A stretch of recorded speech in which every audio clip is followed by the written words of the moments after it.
It's time for some Mexican death metal. This one is a Lost Harvest with a double feature here, focusing on the second album, which came out late 2023. Not late, but 2023.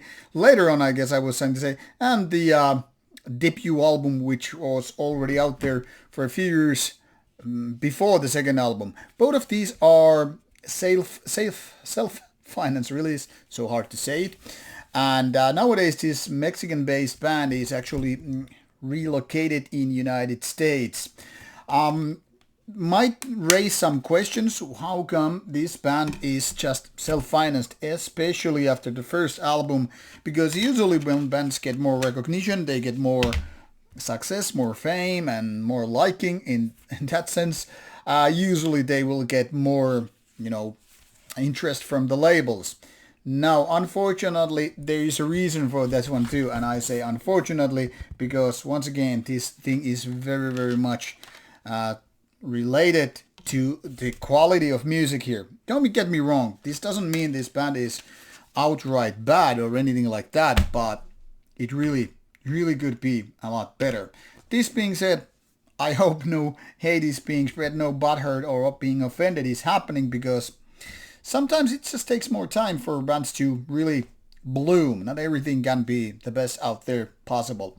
Well, let's start talking about Lost Harvest and start with Capitulum from 2019, and then follow up Deluded Seas of Diverge from 2023. Now, if you take a look at this members list on Metal Archive site, you will see that only one member from the band from 1994, when it was founded for the first time, is in the band anymore. Past members, there are quite few, and maybe these are all, gone for a long time, even though here it says that at least one member was when the band was refounded in 2017. But these are now things of the past, so the band is very, very different now, 2017 and onwards, rather than what it was in the 90s. Capitulum features some 50 minutes of death metal and more focus on the melodic side of things.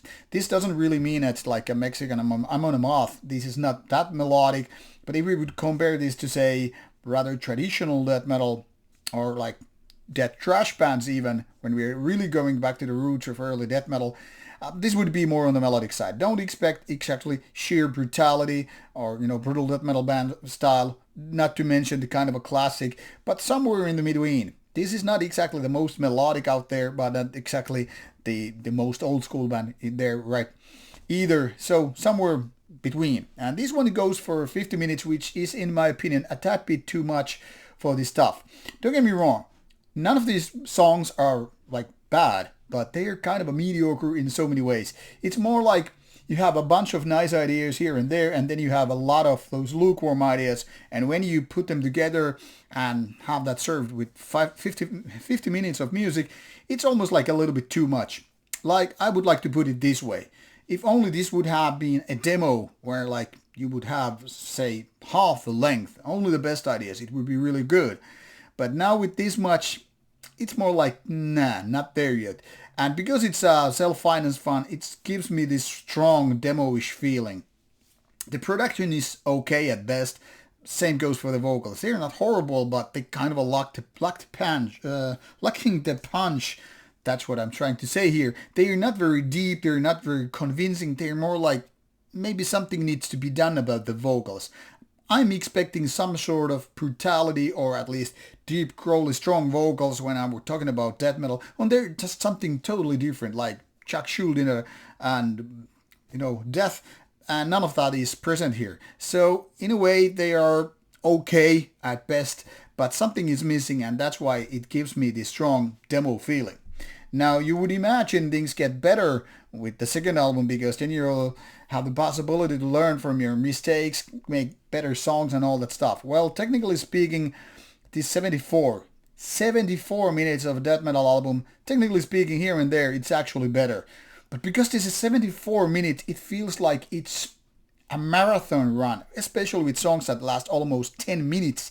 I mean, come on, let's be honest about it. Creating even 6-minute length death metal track is hard. I mean, maintaining the interest and all that stuff, because this is not the kind of music that really goes with long tracks that easily. not even most of the black metal ones that go for atmospheric parts, and that's more forgiving genre for sure. Gets to live and all that stuff with 6-7 minute tracks, and this album is filled with lengthy tracks. The only exceptions are these couple of instrumental ones, which are just like 1 minute or 24 seconds, how it here listed, and well, this title track, which are more like intermezzos. They are not real tracks, but more like trying to make this structure more like one part, second part, third part, whatever.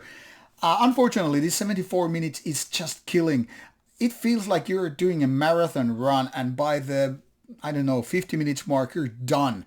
And then you feel like, no, it's not a stretch for another 25 minutes or so. So I must say, in that sense, the whole package here is even less than the first album. It's almost like repeating your mistakes and then adding some. Now, mind you, on production-wise, this is a little bit more focused. Maybe some of the songs are a little bit better, but overall, 74 minutes is a fucking drag. I really disliked how this album keeps going on and going on and on. It's almost like you're having this talk with your some annoying cousin or grandma who doesn't know when to stop, and you're just like, okay, my cup of coffee is empty. I need to get a refill, and then you never come back. This is how I feel about this album, and only giving more and more spins to this made me feel even stronger about it. So eventually I was giving like this, maybe it might be a 6 out of 10, but I was like, nope, this gotta be a little bit less.